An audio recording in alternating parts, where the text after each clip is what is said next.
Hello. ನಮಸ್ಕಾರ ಸ್ನೇಹಿತರೆ. ಈ ಎನ್ ಪಿ ಪ್ರಾಪರ್ಟೀಸ್ ಕಡೆಯಿಂದ ನಿಮ್ಮ ಪ್ರೀತಿಯ ನಾಗರಾಜ್ ಮಾಡುವ ನಮಸ್ಕಾರಗಳು.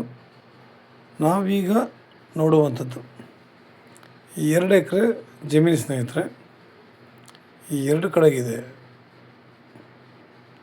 ನಿಮಗೆ ಒಳ್ಳೆ ಜಾಗ. ರೋಡ್ಗೆ ಎಡಬಲ 2 ಕಡೆಗೂ ಇದೆ. ಒಳ್ಳೆ ಜಾಗ, ಒಳ್ಳೆ ಲೊಕೇಶನ್ನು, ಒಳ್ಳೆಯ ವಾತಾವರಣ, ಪ್ರತಿಯೊಂದು ಸೂಪರಾಗಿದೆ ಸ್ನೇಹಿತರೆ. ಸುತ್ತಮುತ್ತ ತಾವೆಲ್ಲ ನೋಡ್ತಾ ಇರ್ಬೋದು. ಇಲ್ಲಿ ಅಕ್ಕಪಕ್ಕ ಎಲ್ಲ ಒಳ್ಳೆ ತೋಟಗಳು ಮಾಡ್ಕೊಂಡಿದ್ದಾರೆ. ಒಳ್ಳೆ ಜಾಗ ನೋಡಿ, ಪಕ್ಕದಲ್ಲ ಕಲ್ಟಿವೇಷನ್ ಮಾಡ್ತಾಯಿದ್ದಾರೆ.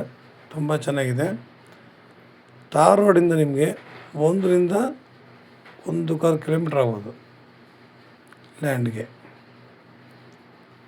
ಈಗ ನಮಗೆ ಗೌರ್ಮೆಂಟ್ ರಸ್ತೆ, ಯಾವ ಲ್ಯಾಂಡ್ ಮೇಲೂ ಹೋಗೋವಂಥದ್ದಿಲ್ಲ. ಭೂಮಿ ಮಾತ್ರ ಫ್ಲ್ಯಾಟಾಗಿ ತುಂಬ ಚೆನ್ನಾಗಿದೆ ಸ್ನೇಹಿತರೆ. ಒಂದು ಕಡೆಗೆ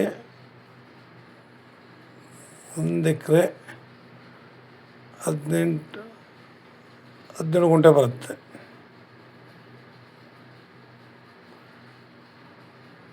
ಇನ್ನೊಂದು ಕಡೆಗೆ ಬಾಕಿದು ಬರ್ತದೆ ಸ್ನೇಹಿತರೆ. ಇನ್ನು 1 ಎಕರೆ 13 ಗುಂಟೆ ಬರುತ್ತೆ. ನೋಡಿ, ಈ ಥರ ವಾತಾವರಣಗಳು ಕಂಡುಬರೋದು ತುಂಬ ಕಡಿಮೆ. ಒಂದು ಚೆನ್ನಾಗಿದೆ, ಒಂದು ಚೆನ್ನಾಗಿರಲ್ಲ. ಇಲ್ಲಿ ಭೂಮಿ ಒಂದೇ ಮಟ್ಟಕ್ಕಿದೆ. ನಮಗೆ ಕಲ್ಟಿವೇಷನ್ಗೆ ಸೂಪರಾಗಿದೆ. ನಾವಿಲ್ಲಿಂದ ಬೋರ್ ಹಾಕ್ಸ್ಕೊಂಡು ಫಾರ್ಮ್ ಹೌಸ್ ಕಟ್ಕೊಂಡು ನಾವು ಇಲ್ಲಿ ವಾಸ ಮಾಡ್ಬೋದು ಸ್ನೇಹಿತರೆ. ಯಾಕಂದರೆ ವಾತಾವರಣ ಅಷ್ಟು ಚೆನ್ನಾಗಿದೆ. ನೀರಾವರಿ ಇರುವಂತಹ ಒಂದು ಏರಿಯಾ. ಈ ಜಾಗದಲ್ಲಿ ಒಳ್ಳೆ ನೀರಾವರಿ ಇದೆ, ಟಾಪಾಗಿದೆ ಸ್ನೇಹಿತರೆ. ಇದು ನಮಗೆ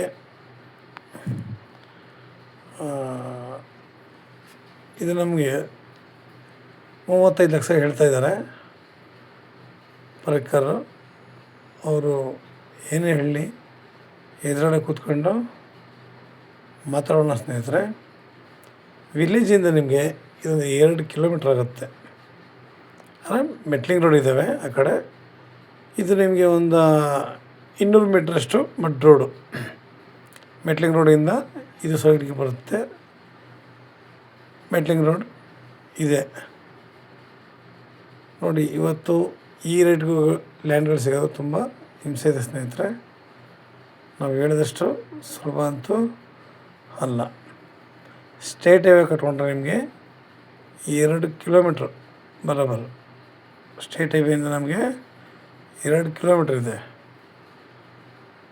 ಅಲ್ಲೆಲ್ಲ ಬಸ್ಗಳು ಓಡಾಡ್ತವೆ. 2 ಕಿಲೋಮೀಟ್ರ್ ಡಿಸ್ಟೆನ್ಸ್ ನಾವು ವಾಕಬಲ್ ಡಿಸ್ಟೆನ್ಸ್ ಹೋದರೂ ಆಯಿತು. ನಾವಿಲ್ಲಿ ಫಾರ್ಮ್ ಹೌಸ್ ಮಾಡ್ಕೊಂಡು, ಫೆನ್ಸಿಂಗ್ ಮಾಡ್ಕೊಂಡು, ಒಂದು ಬೋರ್ ಹಾಕ್ಸ್ಕೊಂಡು ಆರಾಮಾಗಿ ನಮಗೆ ಬೇಕಾಗಿರುವಂತಹ ಒಳ್ಳೊಳ್ಳೆ ಗಿಡಗಳು ಹಾಕ್ಕೊಂಡು ಸಾವಯವ ಕೃಷಿ ಮಾಡೋಕ್ಕೆ ತುಂಬ ಅನುಕೂಲವಾಗಿದೆ. ಇಲ್ಲ ಕುರಿ ಸಾಗಾಣಿಕೆ, ಕೋಳಿ ಸಾಗಾಣಿಕೆ ಮಾಡ್ತೀನಿ ಅನ್ನೋರಿಗೂ ಕೂಡ ತುಂಬ ಚೆನ್ನಾಗಿದೆ. ನಾವು ಹೇಳ್ದಂಗಲ್ಲ, ಎಲ್ಲದಕ್ಕೂ ಭೂಮಿ ಸೂಪರಾಗಿದೆ. ಎಲ್ಲೇ ಹೋದರೂ ಅದು ವಾತಾವರಣ, ಸುತ್ತಮುತ್ತಲಿನ ಪರಿಸರ, ಪ್ರತಿಯೊಂದು ಕೂಡ ನಮಗೆ ತುಂಬ ಮುಖ್ಯ ಆಗಿರುತ್ತೆ ಸ್ನೇಹಿತರೆ. ಇವತ್ತು ನಾವು ಏನಂತಾರೆ, ಒಳ್ಳೆ ಪರಿಸರ ನೋಡಬೇಕು, ಒಳ್ಳೆ ವಾತಾವರಣ ನೋಡಬೇಕು. ಏಕೆಂದರೆ ಮನುಷ್ಯನ ಆರೋಗ್ಯ ದಿನ ದಿನ ಹದಗೆಡ್ತಾ ಇದೆ. ಏಕೆಂದರೆ ಹಾರ್ಟ್ ಅಟ್ಯಾಕು, BP, ಶುಗರು, ನಾನಾ ರೀತಿಲಿ, ಒಂದಲ್ಲ ಒಂದು ರೀತಿಲಿ ನಾವು ಕಷ್ಟಪಟ್ಟು ಏನೇ ದುಡಿದ್ರು ಸ್ವಲ್ಪ ಮನುಷ್ಯರಿಗೆ ನೆಮ್ಮದಿ ಅನ್ನೋದು ಸಿಗ್ತಾಯಿಲ್ಲ ನೋಡಿ. ಅವನ್ನೆಲ್ಲ ಬೇಕು ಪಡ್ಕೋಬೇಕು ಅಂದರೆ ನಾವು ಆರಾಮಾಗಿ ಒಂದು ಜಾಗನ ನಾವು ತಗೊಂಡು ಅಲ್ಲಿ ನಾವು ನಮಗೆ ಬೇಕಾದ ರೀತಿಯಲ್ಲಿ ಒಳ್ಳೊಳ್ಳೆ ಗಿಡ ಮರಗಳು ಹಾಕ್ಕೊಂಡು, ಅಡಿಕೆ, ತೆಂಗು, ಮಾವು, ನಮ್ಗೆ ಯಾವ್ದು ಬೇಕೋ ಅದನ್ನು ಹಾಕ್ಕೊಂಡು ತೋಟಗಳನ್ನೇ ಇಂಪ್ರೂವ್ಮೆಂಟ್ ಮಾಡ್ಕೊಂಡು ಅವುಗಳ ಜೊತೆಲಿ ಜೇನು ಸಾಗಾಣಿಕೆನೂ ಮಾಡ್ಬೋದು. ನಾವು ಹಾಕುವ ಗಿಡಗಳಿಗೆ ಒಂದು ಪೆಟ್ಟಿ ಕಂಡ ಕಟ್ಬಿಟ್ಟು ಬಿಟ್ಬಿಟ್ರೆ ಜೇನು ಸಾಗಾಣಿಕೆ ಮಾಡ್ಬೋದು. ಸ್ವಂತ ಜೇನು, ಏಕೆಂದರೆ ನಾವು ತಗೊಳ್ಳೋ ಜೇನುಗಳು ಕೂಡ ಸಕ್ಕರೆ ಪಾಕ ಅಂತ ಹೇಳ್ತಾರೆ. ಅದೆಷ್ಟು ಸತ್ಯ ಸುಳ್ಳು ಭಗವಂತನಿಗೆ ಗೊತ್ತು. ಆದರೆ ನಾವು ನೇರವಾಗಿ ನಾವು ಸ್ವತಃ ಮಾಡ್ಬೋದು. ಹಸುಗಳ್ನೂ ಅಷ್ಟೇ ಇಲ್ಲಿ ಆರಾಮಾಗಿ ಸಾಕು, ಬಿಟ್ಬಿಟ್ರೆ ಸಾಕು. ಸುತ್ತಮುತ್ತ ವ್ಯವಸಾಯ ಮಾಡ್ತಾರೆ, ಅವುಗಳಿಗೆ ಬೇಕಾದ ಆಹಾರಗಳು ಸಿಗ್ತವೆ, ತಗೋಬೋದು. ನಾವು ಹಸುಗಳಿಗೆ ಆಹಾರಗಳನ್ನ ಒದಗಿಸಿದ್ರೆ ಒಳ್ಳೆ ಹಾಲು ಕೊಡುತ್ತೆ, ಒಳ್ಳೆ ಇದು ಸಿಗುತ್ತೆ. ಡೈರಿಗಳು ಕೂಡ ತುಂಬ ನೀರಿದ್ದಾವೆ ಇವತ್ತು. ಎಲ್ಲೇ ಹೋದರೂ ಅಷ್ಟೇ ವಿಲೇಜ್ಗಳ ಹತ್ರನೇ ಡೈರಿಗಳಿದ್ದಾವೆ. ತುಂಬ ದೂರ ಹೋಗುವ ಪ್ರಮೇಯ ಇಲ್ಲ ಸ್ನೇಹಿತರೆ. ನಾವೇನೇ ಮಾಡೋ ಒಂದಕ್ಕೋಸ್ಕರ ಮಾಡೋದಂತಲ್ಲ. ನಾವೊಂದು ಜಮೀನಲ್ಲಿ ಒಂದು ವರ್ಕ್ ಮಾಡ್ತೀವಿ ಅಂದರೆ ನಾವು ಅದರಲ್ಲಿ 3-4 ರೀತಿ ಅದನ್ನು ಬಳಸ್ಕೊಂಡ್ರೆ ತುಂಬ ಚೆನ್ನಾಗಿರುತ್ತೆ. ಇವತ್ತಿನ ವ್ಯವಸಾಯ ಪ್ರತಿಯೊಬ್ಬರಿಗೂ ಗೊತ್ತು. ನಾವು ಮಿಶ್ರ ಬೆಳೆಗಳನ್ನ ಬೆಳೆದು ನಾವು ಪ್ರಕೃತಿಗೆ ಏನೇನು ಕೊಡೋಕ್ಕಾಗಲ್ಲ. ನಾವು ಏನು ಗಿಡ ಮರಗಳು ಹಾಕ್ತೀವೋ ಅದರಿಂದ ಪ್ರಕೃತಿಗೆ ಸ್ವಲ್ಪ ಆದರೂ ಒಳ್ಳೆಯದಾಗುತ್ತೆ ಅಂದರೆ ಏನಿಲ್ಲ.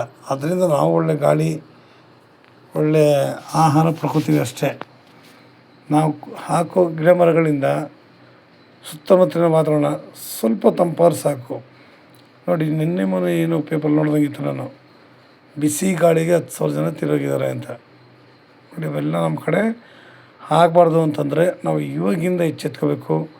ಒಳ್ಳೆ ವ್ಯವಸಾಯದ ಕಡೆ ಗಮನ ಕೊಟ್ಟು ನಮ್ಮ ಖಾಲಿ ಬಿಡೋಕ್ಕಿಂತ ಜಾಗಗಳ ವ್ಯವಸಾಯ ಮಾಡೋದು ತುಂಬ ಚೆನ್ನಾಗಿರುತ್ತೆ. ಇದು ನಿಮಗೆ ಮೈಸೂರಿಗೆ 180 ಕಿಲೋಮೀಟ್ರ್ ಆಗುತ್ತೆ, ಬೆಂಗಳೂರಿಗೆ 140 ಕಿಲೋಮೀಟ್ರ್ ಆಗುತ್ತೆ ಸ್ನೇಹಿತರೆ. ಒಳ್ಳೆ ಜಾಗ, ಒಳ್ಳೆ ವಾತಾವರಣ. ಅವರು 35 ಲಕ್ಷ ಹೇಳಿ ಇವತ್ತು ಈ ರೇಟ್ಗೆಲ್ಲೂ ಕೂಡ ಲ್ಯಾಂಡ್ಗಳು ಸಿಗಲ್ಲ ಸ್ನೇಹಿತರೆ. ಸದ್ಯಕ್ಕೆ ಇದೊಂದು ಪ್ರಾಪರ್ಟಿದಾಗಿದೆ.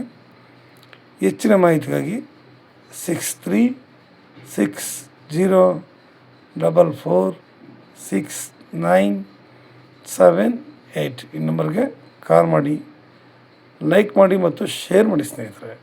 ನೀವು ಶೇರ್ ಮಾಡೋದ್ರಿಂದ ಹೆಚ್ಚು ಜನಗಳಿಗೆ ತಲುಪಲಿ. ಎಷ್ಟೋ ಜನಗಳು ಭೂಮಿಗಳು ಹುಡುಕ್ತಾ ಇರ್ತಾರೆ. ನಾವು ಒಳಗಡೆ ಹೊರಗಡೆ ಅನ್ನೋದಕ್ಕಿಂತ ಭೂಮಿ ನಮಗೆ ಚೆನ್ನಾಗಿದೆಯಾ, ರೋಡ್ ಕನೆಕ್ಟಿವಿಟಿ ಇದೆಯಾ, ನೀರಿನ ಸೌಲಭ್ಯ ಇದೆಯಾ, ನಾವಿಲ್ಲಿ ಆರಾಮಾಗಿ ಫಾರ್ಮ್ ಹೌಸ್ ಕಟ್ಕೊಂಡು ವ್ಯವಸಾಯ ಮಾಡ್ಬೋದು. ಇಷ್ಟನ್ನು ಕೂಡ ನಾವು ಬಂದು ನೋಡಿ ತಿಳ್ಕೊಂಡ್ರೆ ಯಾವತ್ತೂ ಒಳ್ಳೆಯ ವಾತಾವರಣಕ್ಕೆ ಬೆಲೆ ಕೊಡೋಣ ಸ್ನೇಹಿತರೆ. ನಮಸ್ಕಾರ, ಧನ್ಯವಾದಗಳು.